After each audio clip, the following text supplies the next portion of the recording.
Well, hello again, English 210, listening comprehension. And sadly, this is our last lecture. Don't cry too much. At any rate, all good things must end, we say. And, of course, I feel hopeful that you will have had a successful experience in this course, and I hope that you will attempt the final exam in a good spirit, and that's what I mainly want to do at the start of this lecture, is to encourage you. Now, last Thursday evening we had a live session, and there will be another one at the end of this week. And so it was interesting to see the comments or the questions of many students, and many students are very concerned about how they're being tested. I have talked about this, but it seems to be something that bears repeating. So let me again emphasize that the homework passages, I should say homework exercises, that you were given are meant to prepare you for the manner of the final exam. No, please, the manner, the way you will be tested. Exactly the same, with one little exception that I'll explain. You remember homework 1, where you had a listening passage about going to the beach?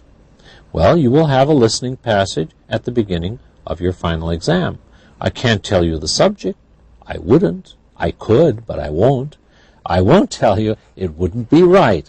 But I can tell you that it will be similar to one of the passages that you have done, just as the homework was similar to Unit 3.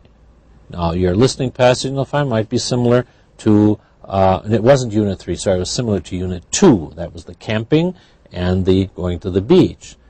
Unit 1 was about at the getting an apartment and, yes, that business of the introduction to the language center, orientation. Yeah, and, well, it could be something like that. Unit 3, we had last lecture, we reviewed that, about healthy eating. It could be that. So it could be any of the 6 topics in a way, meaning similar to it, same way. Okay? So that's listening passage. And then, as you remember, your second homework passage had 3 parts: 5 items of reduction, 5 items of close, and 5 items of vocabulary. Yes, there will be sections on the final exam of those. I won't tell you how many items, but there will be a section on each of those. And then there will be one section that was not in the homework, there wasn't time to put it there, and that is contexts. Remember the context? We had some last lecture where you hear a conversation, and then you have to choose the right answer. Now, remember something I've told you before. In listening, you hear things how many times? Once? Twice? 3 times? Twice. Twice. Once to hear, once to check. Now, in the listening passage, you will hear the whole passage again. In the items about reduction, you hear the item again. When you come to close, you hear the item again. A vocabulary, you hear the item, meaning like number 2, 3, 4, you hear what is said.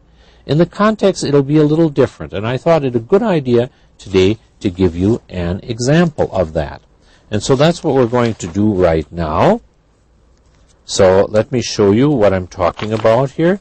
Let me just take, randomly, I'm going to take one of the units. This happens to be I happen to be in Unit 4. Okay, so let's have a look here at the context you had here.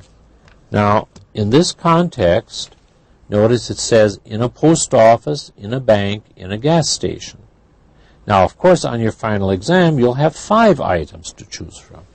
Now, with that in mind, I'm now going to read you the context as you will hear it if it was on the final exam.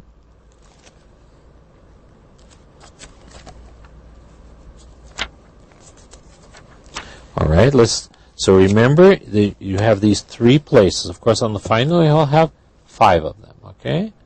Now, listen to this passage. Sorry, here we go.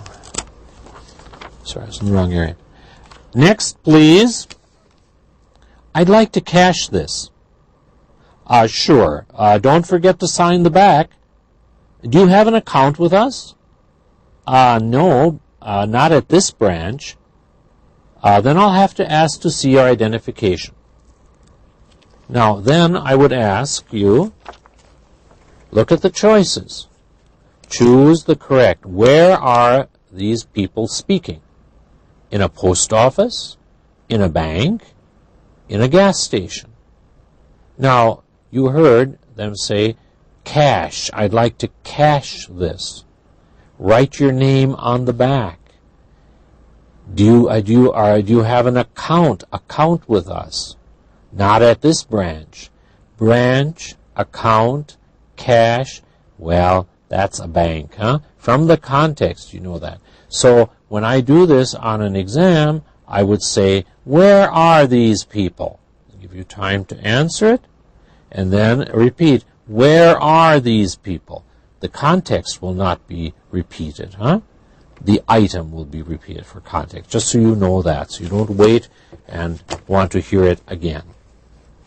Now, coming back to the points that I wanted to mention to you. Okay, that was about context and about the final exam. Now, today I had also, I'm looking for a piece of paper. I made a note to myself today because someone called and was wondering about the listening passage again, whether it's exactly the same. Please, I've covered this already. No, but it will be similar. So if you understood the passages we did, it will be easy to understand the passage that we have in our on our exam. All right. I'm thinking now of all these different things people asked last Thursday, and maybe they'll ask at the next live. Some people said, couldn't I repeat it more often? No, this is standard procedure. You see, because if you're listening and you don't know, will you hear 2 or 3 or 4 or 5, this becomes distracting. But when you know it's 2 times, and really the idea in language testing of any sort is that your response should be immediate. If someone, like in the example of the last context, if I ask you, where are these people? And you think, well, was it a bank or was it? If you have to wait and think a long time, then probably you have not learned the necessary vocabulary for that. But you do hear it one last time just to check in case you made a mistake. And remember something I mentioned last Thursday, a basic point in exam taking. Don't change easily. What do I mean? If you put an answer down, it's probably the right one. Usually if we know something, we will know it immediately. Start thinking about it. You may force yourself to change it, but you should never change unless you're sure. You know why you changed. Don't say, I think it's that. Otherwise, usually leave your answer unless you're sure of a different one being correct. Some other questions about the exam. Some people wanted to know, would I be there? I will be there in spirit. Yes, in spirit, not in the flesh. That is to say, there will be a cassette or a CD, both are available, with a voice that you now know, meaning my voice, on it. So you'll be hearing the same voice, and I think that's very good for you, because sometimes if you hear a different accent or a different way of speaking, that may make it difficult. So I do give you that assurance. You'll be hearing the same familiar voice. I hope you don't mind. One more time. But I will not be physically present. And but that's no problem. Huh? And really, it's only right because I could not be at all of the centers, and it wouldn't be right to test some people this way, some people that way. If we say in an exam to be valid, everyone should have the same conditions. Huh? We can't do one this way and one that way. So everybody should be tested the same way. So yes, it will be a recorded exam, and you'll be able to listen to it and do your answers. Now I come back to my first point. I can't emphasize this enough. Have faith in yourself and encourage yourself. Don't expect to do wrong, expect to do right on the exam. Huh? Use what you hear to answer. And also, if you've been working with me and with this course for the last weeks, your first impression of an answer will probably be the right one. Because you know your mind stores so many things. I'm sure you know this type of thing also. Like you go to a city that you visited many times, you turn the street and you didn't even realize it because your subconscious knows that. So please look at this in a positive sense. And I very much hope that you will all do very well. I see no reason why you shouldn't.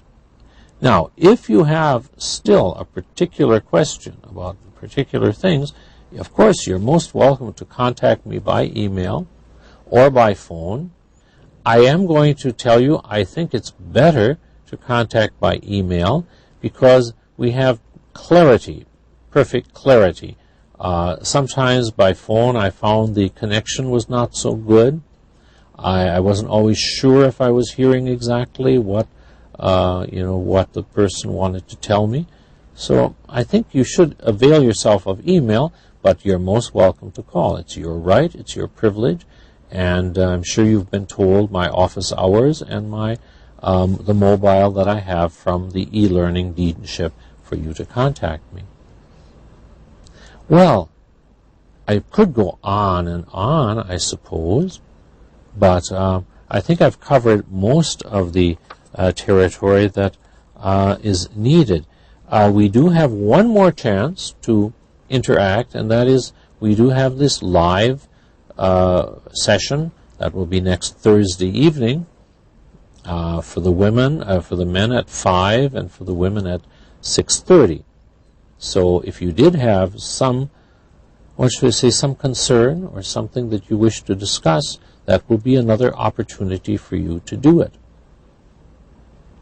Well, I seem to be running out of things to tell you. I should tell you it's been a pleasure doing this course with you, and I do thank those of you who sent such kind comments. I thank all of you who have had questions. I also, maybe this is the case for many of you, it appears an error slipped into one of the, when one of the homework exercises was typed, and there was the same answer twice, but that was changed quickly, so it didn't affect you. And I hope you all did well on the homework exercises. I certainly would like to see that. And it's my hope that you will succeed, and if you succeed, it may be that I will see you again in a further course. And I'm just trying to think of anything that I should be. I'm looking at my notes here for a moment, if you'll excuse me. These are some of the things I wanted to say. We have had varied topics in these various units, but there's always been one goal, and that goal is comprehension. So we're always concerned that you understand. Now, in the listening passage, it's extensive, understanding what's happening, what's going on. In the intensive exercise, such as reductions or vocabulary, there we're looking for something much more specific, So, but always the goal is understanding. And I would like to encourage you as well. Now, this is something also came up at the meeting last Thursday, how to go beyond this course. Well, you have a lot of options. There are many possibilities. It very much depends on you, what interests you. If you're interested in what's going on in the world, you might want to look at, watch some documentaries or listen to some radio programs. Now, I'm going to give you a very important piece of advice that many people overlook. If you are interested in improving your English, especially your comprehension of the spoken language, you do better to close your eyes or listen to radio. Because when you watch movies and you watch programs that are video, many times you're just following all the figures and all the activity, but you're not listening to the language. Now, I give you various options, what I tell many of my students, because movies can be so interesting. If you wish, watch the movie, But then, close your eyes or sit with your back to it and listen to it, and then you're listening to the language, Because I think you've had the experience also of, I've watched French movies, I've watched Russian movies, and I don't know what they're saying, but I certainly see what's happening. You can deceive yourself and by watching movies. But if you enjoy them, fine. But then test them by listening to we call it the soundtrack, what they are saying. And then take down words you don't know. Then ask people, check your dictionary. Dictionary work is very useful with a context. Looking at a dictionary with no context is probably a useless exercise, unless you're very advanced in the language. But if you're building your language, you need a context in which you are developing that word.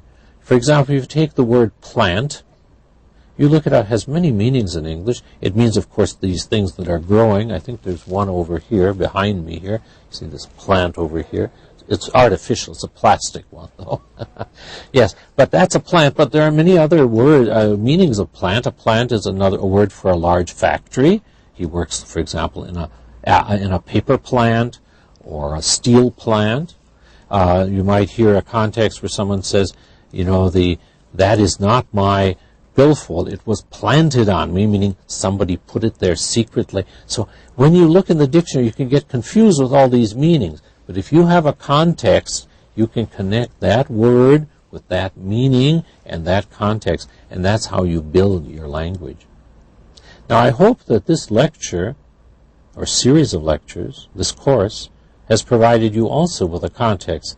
And sometimes you may say, oh, orientation. Yes, I remember when we did that in Unit 1, or something like that.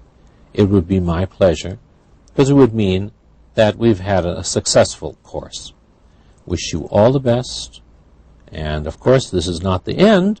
I'm around. You can ask me questions, but this is the final lecture. And so I say goodbye, wishing you all the best. Thank you for your attention and also for your kind comments.